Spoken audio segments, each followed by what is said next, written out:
Assalamualaikum warahmatullahi wabarakatuh.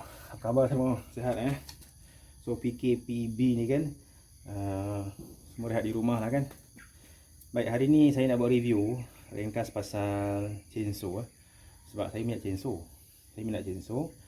Sebab saya perlu bekerja dengan chainsaw. Pasal saya tengah membuka satu lot kebun dekat kawasan-kawasan ni lah. Tak lebar pun, dalam 6 ke 9 ekar. Jadi perlukan chainsaw. Kalau nak manggil banyak excavator macam mahal sangat. Satu lot tu lebih kurang dia minta 10,000, 3 lot dah berapa? Dekat 30,000 kan. Jadi alternatif lain, kata bulatkan tekad guna chainsaw tebang sendirilah. InsyaAllah boleh lah. Mungkin hasil tak sehebat macam guna excavator, tapi kita perlahan-lahan lah. Jadi ini chainsaw dia nama Stihl. Saya beli ni menggantikan chainsaw yang lama lah, iaitu jenama Husqvarna 125. Kalau pernah tengok pada video saya sebelum ni, saya pernah buat satu review tentang chainsaw Husqvarna 125 dalam dekat-dekat 2 tahun lepas saya rasa. Chainsaw tu masih elok lagi, tak ada masalah apa-apa. Tinggal benda tu kita pakai untuk membuka kebun ni, dia penggunaan tinggi, kata heavy usage. Memang kita boleh expect dia punya kata hayat tu pendek sikit. Tu dah dekat banyak lot dah saya buka menggunakan chainsaw kecil tu ya. Bukan chainsaw besar, chainsaw kecil 40cc Husqvarna 125. Jadi saya tengok dia macam dah tak berapa nak kuat, ada sikit semput-semput, pun dah tukar carburetor dia. Sebab carburetor lama tu dah ada masalah, overflow dan sebagainya. Dia tukar carburetor yang bukan ori lah, daripada China punya. Boleh pakai, cuma kurang sikit power. Kalau nak elok kena guna carburetor original. Apapun nak cerita pasal Stihl lah, Stihl ni, ini chainsaw model Stihl model MS250. Dia ni 45cc. Besar sikit daripada Husqvarna 125, itu 40cc saja. Ya. Jadi saya dah pakai ni dah dekat-dekat 3 minggu untuk menebang. So dia dah kotor lah, tak sempat nak bersihkan. Sebenarnya bila pakai chainsaw ni, lepas pakai kena sembur guna apa tu?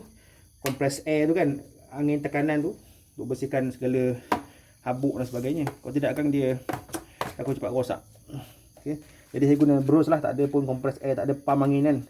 Saya guna brush je lah, insyaAllah boleh. Saya dah pakai dekat-dekat 3 minggu untuk menebang. Setakat ni okey. Yelah, benda baru kan, mestilah okey. Kalau benda dah setahun, mulalah masalah. Biasa dah tu kan. Nampak setakat ni dia okey. Dari segi performance dia, dari segi kuasa dia, bagus lah. Berbanding dengan Husqvarna, dia lebih sikit. Sebab dia 45cc, Husqvarna 40cc. Itu memang dijangka lah. Tapi bila saya tengok itu, saya pasang sendiri kan, buka dalam tu, buka dia punya plug tu kan, buka dia punya air filter. Saya nampak chainsaw model Stihl jenis ni, dia dah hampir-hampir nak ke arah profesional punya penggunaan chainsaw. Kalau chainsaw Husqvarna 125 tu macam kegunaan kadang-kadang guna belakang dapur untuk ambil kayu api dan sebagainya.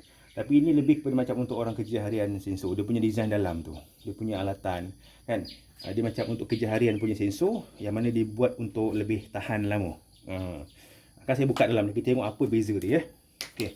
Jadi ini model Stihl 250, saya beli dekat Shopee online, sampai mana harga chainsaw siap post semua harga RM897. Okey lah. Dulu beli Husqvarna harga 700. So beza berapa tu? Dekat 200 ya. Kita buka lah ni Stihl original. Bukan Stihl ke STEEL ke Ini original daripada Jerman lah, tapi made in China ni. Made in China tapi original Stihl. Company Stihl original tapi di China lah. Okey, pertama tengok luaran dia kan, boleh tengok. Kat sini kita nampak memang design dia lain sikit. Kalau tengok bar guide dia, bar gergaji dia ni, kita nampak dia memang lebih keras. Lebih tebal dan juga lebih keras lah. Kalau jenis yang Husqvarna 125 tu dia kecil sikit dan dia nipis. Itu memang senang bengkok. Saya dah gunakan lebih setahun kan. Memang tersepit kan, bila menebang tersepit sikit dia bengkok. So kita kena tegakkan balik macam tu kan. Ini macam keras sikit. Lagipun kalau dah terhenyak dengan pokok sampai dua kaki punya kan, confirm bengkok punya. Lagi tu depan ni Husqvarna macam tirus penajam kan. Ini dia lebih lebar. Bila lebar kita menjangka dia punya jangka hayat tu lebih lama. Dia kurang mana permukaan geseran tu lebih besar kan. So dia lebih tahan lama dan dia tak perlu letak minyak. Kalau Husqvarna tu dia kena pump grease kat sini supaya dia punya bearing tu lancar. Ini tak perlu. Okey. Okey, kita buka sikit lah. Boleh nampak model dia macam gini ya. Alright. Macam gini ya.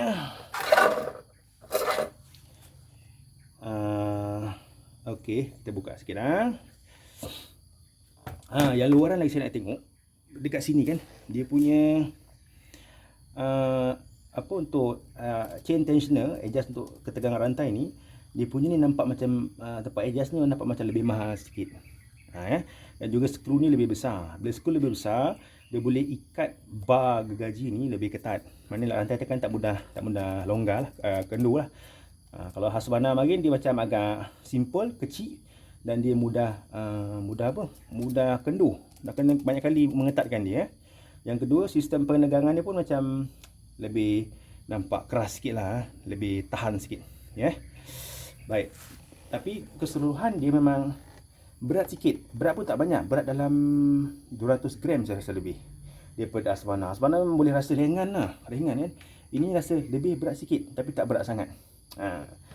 Tak berat sangat ni mana saya dah compare dia dengan satu sensor yang saya ada, iaitu sensor Stihl 382, iaitu 70cc. Itu memang untuk professional usage lah, untuk kegunaan profesional, untuk menebang balak.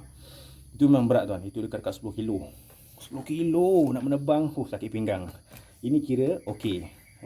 Next tengok lagi lain-lain, saya nampak dia punya sistem tempat isi minyak pun nampak lebih kompleks atau lebih keras lah. Yang Husqvarna macam tutup botol air gas kan, main skru gitu je. Ini lah ada siap dalam sistem safety dia kan. Samalah dengan sistem minyak hitam, minyak rantai dia tu sama juga. Cuma saya tak suka letak kat sini sistem minyak rantai ni, pasal bila dekat sini dia cepat kotor. Nampak tak? Kotor, banyak habuk-habuk kayu kan. Kat sini bila kita buka IC minyak rantai nanti, habuk-habuk kayu boleh masuk dalam. Bila boleh masuk dalam tank minyak hitam tu, akan mulalah enjin tu bersumbat lah apa dia punya tu kan. Kalau Husqvarna marin ni dekat belakang, duduk kat sini, so dia bersih sikit. Okey, dalam dia pula saya beritahu tadi kan, ini memang nampak dia punya dalam dia memang design untuk kerja harian lah, lebih kerap digunakan daripada Husqvarna 125. Memang dia punya air filter dia, saiz plug dia memang lain, berbeza jauh beza lah. Yang marin tu, yang Husqvarna 125 tu memang nampak sangat tu memang untuk ekonomi punya, ekonomi price punya affordability, kemampuan nak beli. Okey, kita buka lah. Simple je buka dia, tarik je. Tak banyak hal pun. Mana pula. Ayo. Okey. Oh, minta maaf jatuh. Allah bersalah. Okey, ini dah penutup atas dia. Nampak Okey, saya tunjuk sikit ke sini. Sistem air filter dia ni nampak dia lebih lebar. Nampak kan? Dia lebar macam ni. Kalau yang Husqvarna dulu tu, dia macam sekeping, macam penutup Tupperware. Sekeping. Dia mudah kotor. Mudah koyak.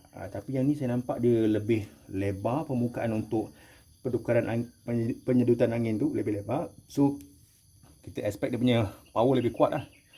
Sebab dulu Husqvarna tu, bila saya try start dia, hidupkan dia, buka dia punya air filter tanpa gunakan air filter kan, direct air lah, angin direct, memang power kuat dia, memang lebih semacam kuat dia. So ini saya nampak dia dapat semualah. Pertama dia dapat jumlah udara yang cukup untuk dia punya pembakaran. Okey, kita tengok itu air filter dia. Ini pula dia punya plug. Tengok plug dia kan. Okey, plug dia kat situ lah, dia tersembunyi sikit lah. Baik, saya buka sikit. So kalau tengok kat sini sekejap. Okey, kalau boleh tengok dia punya plug dia. Plug dia memang plug yang lebih besar tuan. Berbeza tuan. Kalau pakai yang Husqvarna tu plug dia kecil. Bila kecil ni kita boleh jangkakan dia punya ketahanan tu kurang sikit. Ini memang kasar dia punya plug tu. Macam plug motor Honda dah kasarnya. So kita harap dia lebih tahan lama. Okey, jadi kat sini saya nampak dia macam ni lah. Sistem dia lebih kompleks. So lebih kompleks ni kita kalau nak repair ke, nak buat maintenance, kita kena belajar lebih detail lah. Kalau Husqvarna marin memang very simple. Nak maintain senang, nak belajar faham new system pun senang. Ini nampak macam lebih kompleks lah. Okey, tak apa, pasang balik. Masalah. Alright. So nak pasang balik senang aja lah. Pasang ni punya apa ni, separator ni. Okay, cucukkan aja, senang. Simple lah tuan. Simple. Cucuk sikit. Dia senang dibersihkan tuan. Dia tak banyak hal. Dulu Azwana tu dia punya membrane ni, dia punya air filter ni macam kertas tisu. Kertas tisu, bimbang nak sapu tak koyak. Ini plastik. Memang cantik lah, lebar kan. Cuma itulah tuan, dia berat sikit lah.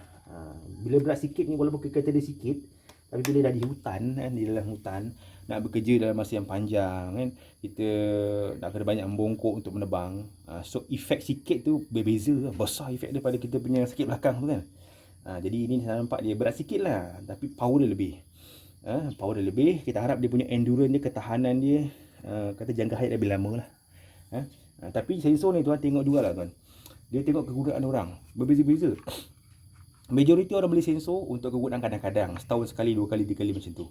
Tapi kalau untuk orang yang adalah macam saya, untuk buka kebun, boleh kata hari-hari pakai. Bila hari-hari pakai, kita boleh jangkakan apa yang berlaku. Maintenance untuk gergaji akan kerap, mata dia, rantai dia. Bilah pun kerap. Ini bilah ni kalau kerap pakai ni, haus, dia dah nipis dia punya track tu kan. Dah longgar, motor tak sedap lah, singit-singit. So memang tengok kegunaan orang. Kalau guna hari-hari memang maintenance tinggi. Kalau guna setahun start 2 kali, itu boleh pakai mungkin tak sampai 20 tahun, mesin tu akan elok. Tapi guna hari-hari, mungkin dalam 2-3 tahun dah start macam-macam maintenance dia. Itu memang mana-mana mesin macam tu lah. Tapi apa pun saya nampak, saya puas hatilah overall dia punya buatan dia, kekerasan dia kan. Nampak okey. Walaupun design macam design klasik lah tuan, nampak segi kan. Yang Azwana tu macam design modern sikit lah kan. Modern sikit, katakan temporary sikit. Ini macam design 90-an, 4 segi tu je kan. Dia tak banyak apa. Tapi harap penting bukan itulah, penting ketahanan dia lah kan. Ketahanan mesin tu kena bagus lah. Mana pasang dah? Tak boleh pasang dah. Sudah. Okey, sini. Okey. Lock siap. Okey. So lepas ni saya nak asah dia, nak betulkan tension rantai dia ni. So dalam tengah hari kan cuaca dah kering sikit, saya nak pergi menebang. Okay, nampak tinggal lagi dalam 30% saya punya blue car tu nak diselesaikan. InsyaAllah dipermudahkan, dijauhkan sebarang kebala bencana menebang.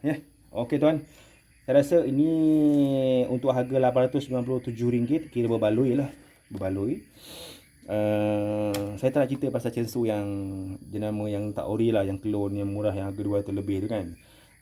Terpulang pada penggunaan. Kalau tak guna kadang-kadang, yang chainsaw 200 pun dah okey sebenarnya. Kalau guna hari-hari, kalau pakai 200 saya rasa tak lama. Sebulan tu dah kiam dah. Okey tuan, itu saja. Jumpa lagi untuk sensor review yang besar sikit. Sensor model steel MS382. Itu memang heavy usage punya. Okey, assalamualaikum warahmatullahi wabarakatuh.